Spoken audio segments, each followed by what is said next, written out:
Assalamualaikum warahmatullahi wabarakatuh. Baiklah, kali ini saya akan mempresentasikan slide materi pada minggu kelima pada mata kuliah dasar pemrograman mobile dengan dosen M. Rizky Fadilah STMM. Sebelumnya saya akan memperkenalkan diri saya terlebih dahulu. Perkenalkan, nama saya Eka Sitya Putri dari kelas 5D, Program Studi Teknik Informatika, Fakultas Teknik Universitas Islam Riau. Berikut adalah point of view dari materi minggu kelima kali ini. Langsung saja masuk ke pembahasan materi pertama, yaitu pengenalan React Native. Nah, apa itu React Native? React Native yaitu sebuah JavaScript framework untuk membuat sebuah aplikasi mobile untuk Android dan iOS. React Native itu dibuat oleh perusahaan besar yaitu Facebook dan dirilis pada tahun 2015. Tujuan React Native itu yaitu membuat suatu user interface yang mana targetnya dulu hanyalah web, dan seiring berkembangnya targetnya bisa web, browser, dan mobile app atau mobile platform. Kenapa sih kita perlu belajar React Native? Karena membuat aplikasi tidak hanya menggunakan React Native-nya saja, tetapi kita bisa juga menggunakan native code-nya. Nah, berikut keunggulan menggunakan React Native. Dikutip dari websitenya reactnative.dev. Di sana terdapat statement yang menyatakan learn once, write anywhere, yang mana artinya belajar sekali dan bisa mengimplementasikannya di platform manapun. Nah, React Native itu dibuat dengan JavaScript dan dirender dalam mobile menjadi native apps. Jadi native app itu dibangun oleh JavaScript. JavaScript itu sendiri banyak diketahui dan dikenal oleh programmer web. Jadi, jika kita mengetahui basic JavaScript ini, kita bisa membentuk sebuah tim mobile untuk membangun aplikasi dengan React Native. Selanjutnya, karena kita menggunakan React, secara strukturnya sama baik di mobile maupun di browser. Nah, ketika kita bisa menduplikasi mobile ke web atau sebaliknya, jadi secara struktur itu dia tetap sama, tidak ada perbedaan. Selanjutnya itu fast refresh. Fast refresh ini adalah ketika kita melakukan perubahan pada codingan kita, lalu kita menyimpannya, maka pada emulatornya itu dia akan merefresh secara cepat tampilannya itu. Jadi fast refresh ini yang sangat dibutuhkan oleh para developer. Selanjutnya, React Native ini banyak digunakan untuk mobile app seperti Facebook, Instagram, dan lainnya.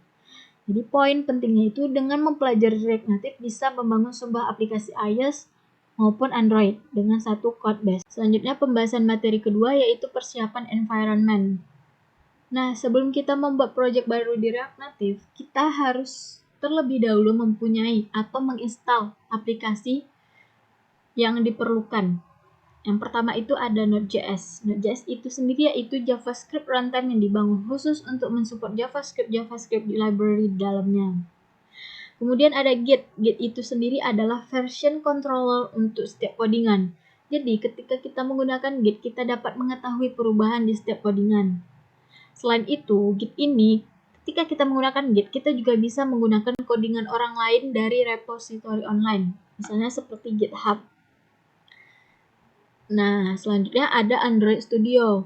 Android Studio ini mempermudah kita untuk menginstal emulatornya. Emulator itu sendiri digunakan untuk merunning codingan dalam smartphone atau laptop. Sebenarnya yang kita perlukan di Android Studio ini adalah SDK-nya. Untuk mempermudah dan menginstalnya, kita harus menginstal dulu terlebih dahulu Android Studio, baru kita bisa menginstal emulatornya. Karena emulator itu yang diperlukan. Selanjutnya ada text editor. Di sini kita menggunakan text editor Visual Studio Code. Nah, setelah kita menginstal Visual Studio Code, kita bisa menginstal ekstensi-ekstensi di dalamnya yang diperlukan. Ekstensi tersebut digunakan untuk menjalankan React Native dan akan membantu kerjaan pada proses coding React Native.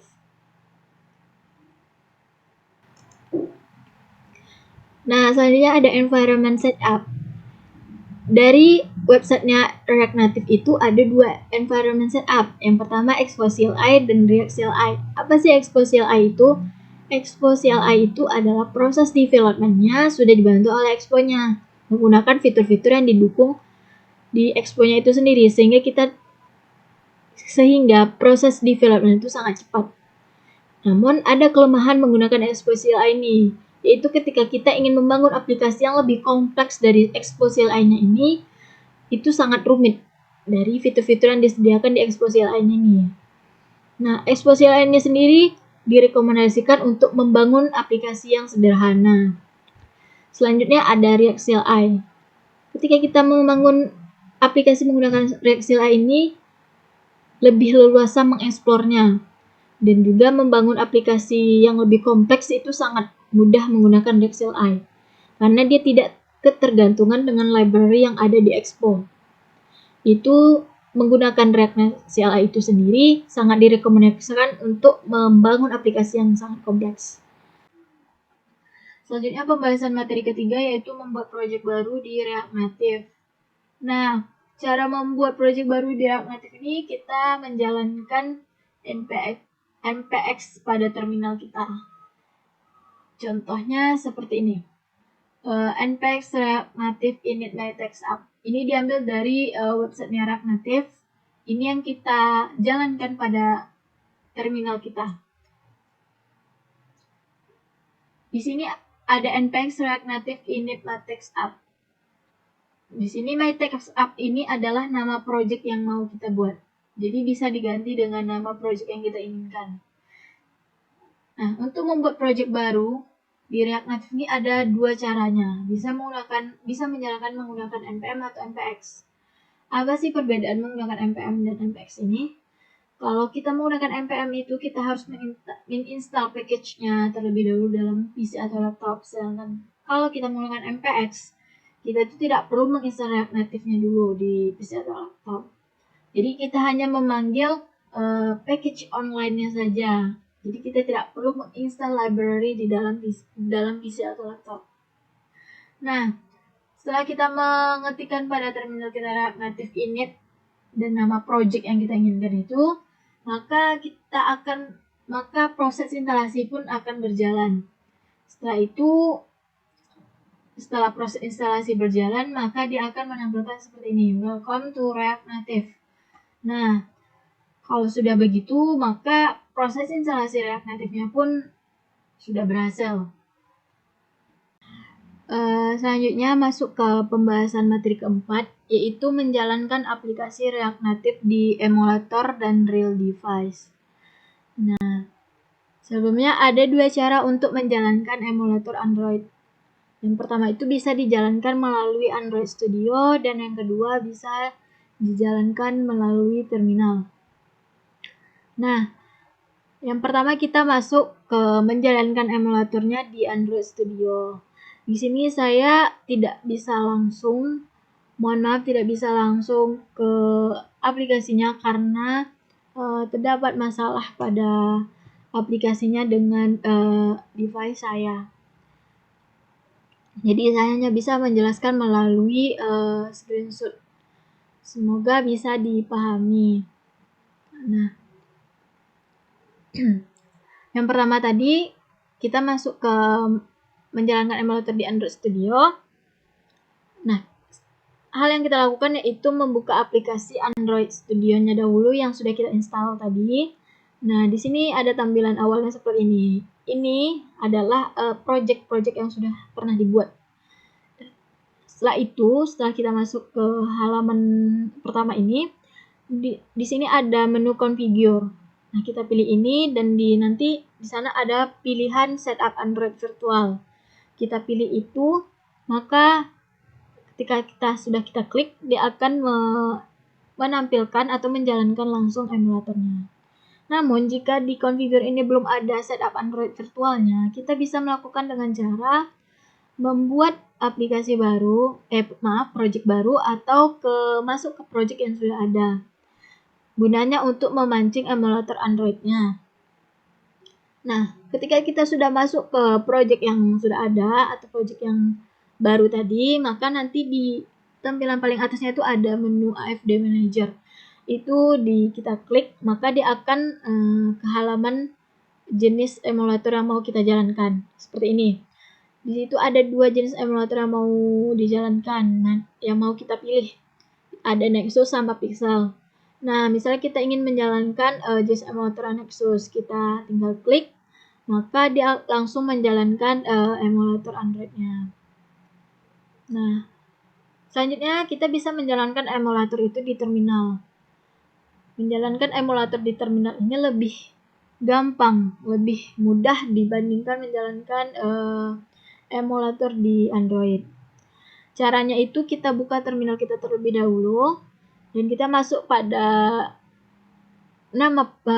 pada project kita tadi. Misalnya nama projectnya aplikasi pertama. Nah, setelah itu kita buka direktori Android SDK-nya dahulu dengan cara kita memilih lokasi, mengetik lokasi di mana penyimpanan emulator yang kita inputkan tadi. Misalnya ini lokasinya tuh ada di library Android SDK emulator min AFD, dan ini nama jenis emulator yang kita pilih tadi. Misalnya nama jenis emulatornya ini mau kita ganti atau kita mau kita pilih terlebih dahulu.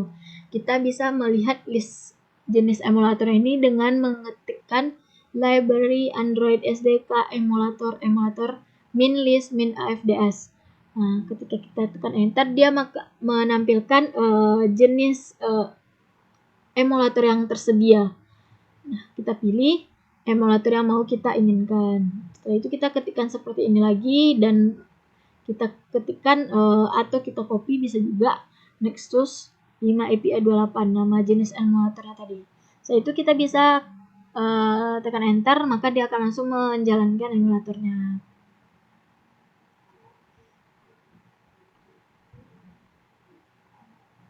Selanjutnya, setelah kita membuka emulatornya tadi, emulator yang sudah dijalankan tadi, kita bisa melakukan atau menjalankan aplikasi React Native-nya dengan cara menjalankan yarn start-nya atau npm start pada terminal. Nah, maksudnya tuh setelah kita melakukan ini, setelah emulator sudah buka, kita bisa melakukan yarn start atau npm start, yaitu untuk menjalankan server React Native-nya.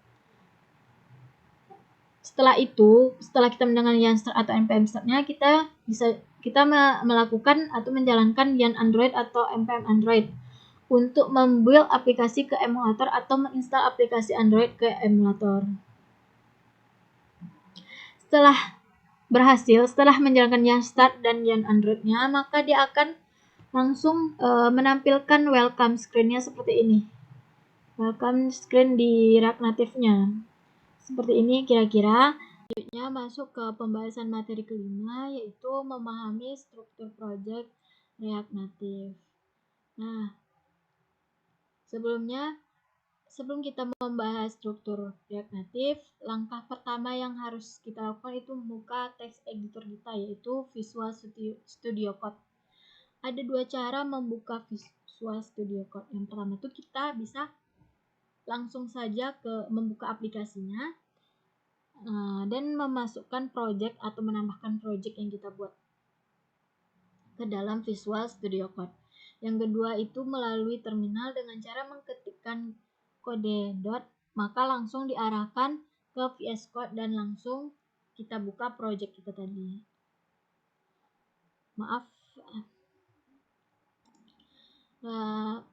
Selanjutnya pembahasan materi kelima, yaitu memahami struktur project React Native.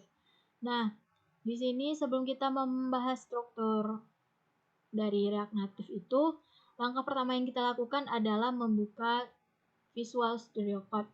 Ada dua cara membuka Visual Studio Code itu, yaitu yang pertama kita langsung saja membuka dengan aplikasinya yang sudah kita install, lalu kita tambahkan project kita ke dalam VS Code tadi. Nah, yang kedua dengan terminal itu dengan cara mengetikkan pada terminal itu kode dot, maka langsung diarahkan ke halaman VS Code-nya dan project kita pun langsung terbuka. Cara membuat code ini, kita melakukan setup pada Visual Studio Code-nya. Maka nanti setelah kita melakukan setup code ini, maka kita langsung saja ketikkan pada terminal dan dia akan mengarahkan langsung ke VS Code kita. Nah, selanjutnya inilah beberapa struktur dari project React Native. Yang pertama itu ada yarn log. Yarn log ini adalah kumpulan dari aktivitas yang kita lakukan di Yarn, seperti menambahkan library atau package baru. Nah, yang kedua ada package JSON. Package JSON ini tempat menyimpan informasi library apa saja yang digunakan, script apa saja yang dijalankan melalui Yarn atau npm di depan. Nah, contohnya tuh di sini kan, ini di project kita tadi namanya project pertama, di sini ada package JSON. Nah, ini dia. Di sini ada name ini nama project kita tadi. Ini kan termasuk library yang kita tambahkan dalam project kita. Nah, di sini ada versionnya, terus ada private-nya. Di sini dalam script ini ada Android, React Native, Run Android. Android di sini adalah yaitu Yarn yang memanggil script Android untuk menjalankan Run Android. Begitu juga dengan iOS. Yarn Android dan Yarn iOS. Selanjutnya di sini ada dependencies. Dependencies ini adalah package yang kita gunakan ketika kita proses production.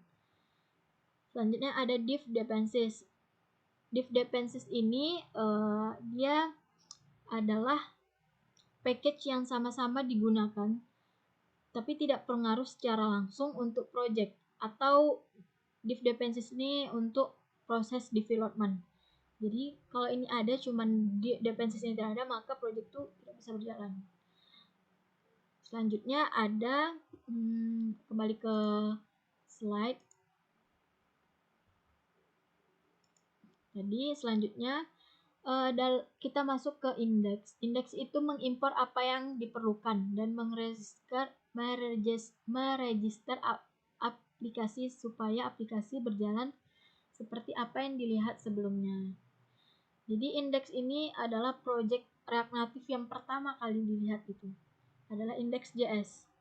Index.js ini di sini pada project kita tadi, klik index.js. Di mana index.js ini kita melakukan mengimport apa yang diperlukan dalam project kita. Misalnya mengimport app register dari React Native, mengimport app from app gitu. Dari sini tadi app.js, import name as app name from app.json. Nih di sini. Nah, setelah mengimport dia juga melakukan register. Register ini gunanya untuk menjalankan aplikasi dan bisa terlihat seperti tadinya.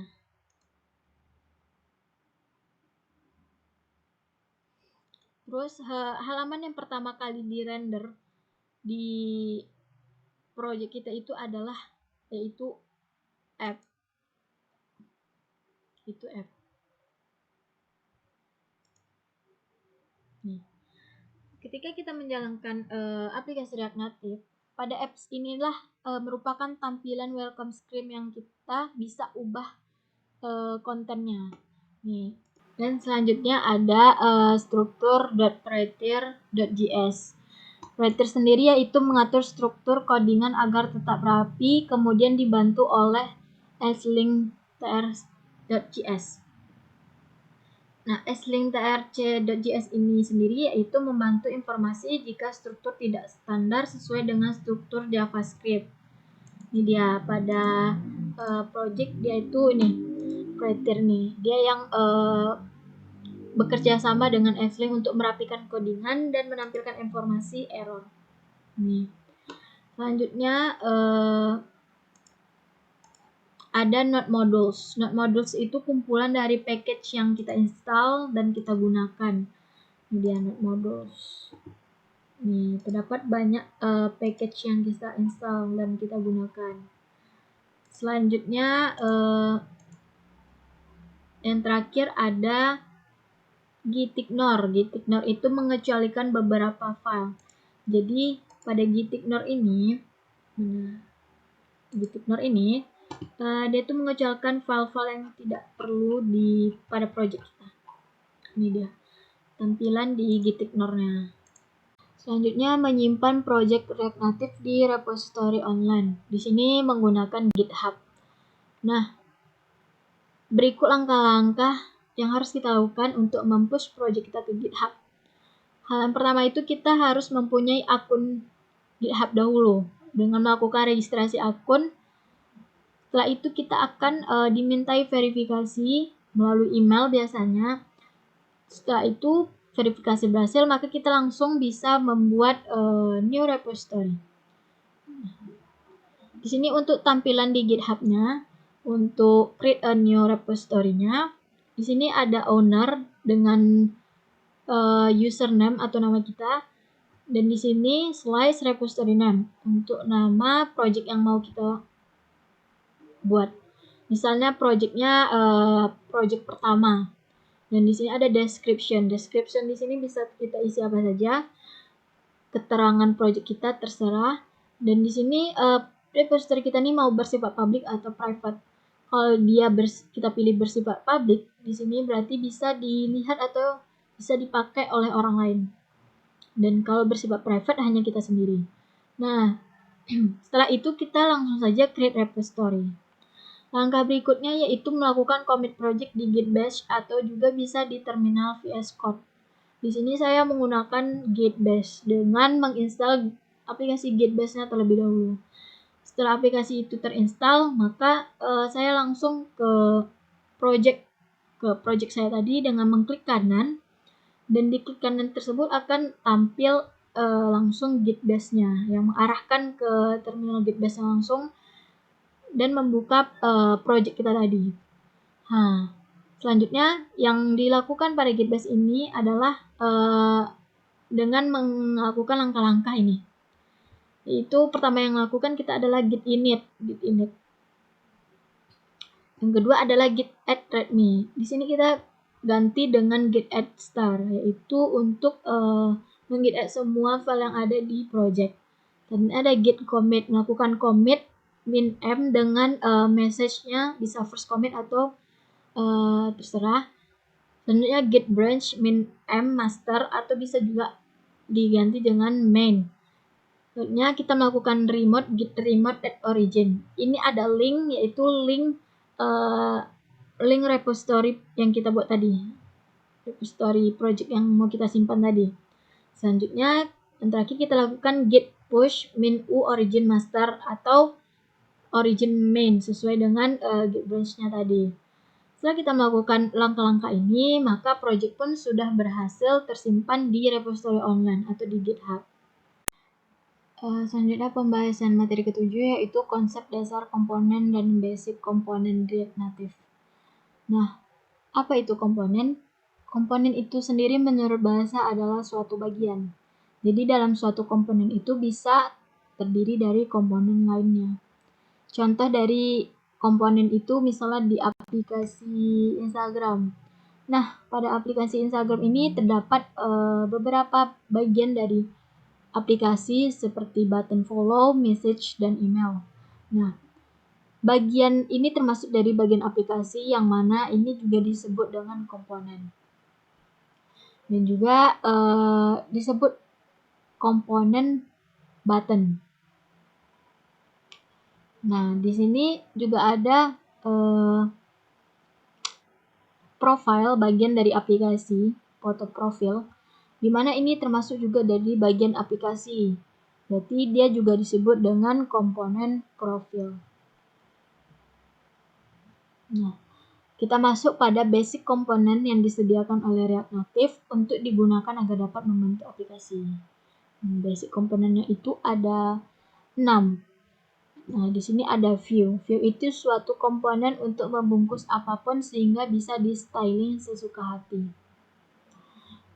Kemudian ada text. Text itu suatu komponen untuk memunculkan sebuah teks. Kemudian ada image. Image itu suatu komponen untuk menampilkan foto. Terus ada text input. Text input itu adalah suatu komponen untuk menerima inputan dari user. Nah, keempat basic komponen ini merupakan 4 pembentuk komponen. Komponen utamanya view, text, image, dan text input. Dan yang kedua ini pendukungnya misalnya ada scroll view, yaitu suatu komponen untuk memberi efek scroll. Dan yang terakhir ada style sheet, yaitu suatu komponen untuk menyimpan style. Selanjutnya pembahasan materi ke-8 yaitu membuat komponen dengan functional komponen. Nah, komponen itu sendiri kan ada dua, yaitu functional komponen dan class komponen. Pada materi ke-8 ini kita akan membahas membuat functional komponen. Sebelum membuat komponen tersebut, hal yang kita lakukan itu menjalankan aplikasi React natifnya, emulator, dan server lokal, serta membuat aplikasi React natifnya. Setelah itu kita buka aplikasi text editornya, yaitu VS Code, dan aplikasi React natifnya. Setelah VS Code terbuka, kita pada halaman app.js, file app.js ini, yang mana app.js ini merupakan komponen, yang mana app-nya itu merupakan komponen besar. Pada komponen besar itu terdapat komponen kecil seperti view, text, dan lain-lain. Nah, berikut cara membuat functional komponen itu ada dua caranya. Seperti ini, const app, buka kurung, kurawal, dan kita isi di sini nanti. Yang kedua dengan function app. Nah, konsep ini yang disebut dengan arrow function, dan di sini yang sering digunakan. Selanjutnya, setelah membuat function, kita akan return salah satu komponen React, yaitu text. Nah, tadi kan kita membuat const functionnya dengan const nama functionnya app, buka kurung, ini kurung kelawar, dan mereturnnya, misalnya kita menggunakan komponen text di sini, probito. Nah, kita lakukan return di sini. Setelah itu, kita juga tidak lupa untuk melakukan import beberapa komponen yang kita perlukan. Seperti ini, kita mengimport React dari React. Dan di sini mengimport teks ini, kita akan menggunakan komponen teks. Kita import teks ini dari React Native. Sini. Selanjutnya, setelah melakukan function tadi, membuat komponen function tadi, kita tidak lupa ekspor default app-nya. Sini, export default app-nya. Yang mana melakukan export default itu agar komponen app ini bisa dibaca dari manapun. Kemudian dalam mereturn itu hanya bisa sekali saja dalam satu induk. Maksudnya itu setelah kita membuat ini, misalnya terdapat 3 komponen teks ini.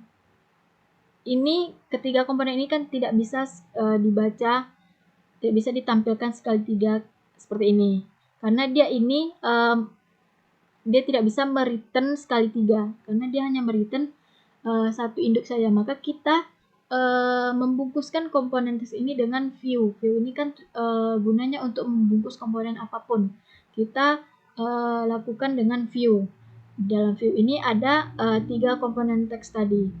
Nah, setelah kita melakukan ini, kita juga tidak lupa untuk mengimport view ini tadi agar aplikasi itu bisa tampil. Nah, dan nanti lakukan export default app-nya agar komponen ini tadi bisa tampil dan bisa dibaca dari manapun. Itu menggunakan export default app. Nah, selanjutnya itu membuat function dengan komponen image. Function dengan komponen image.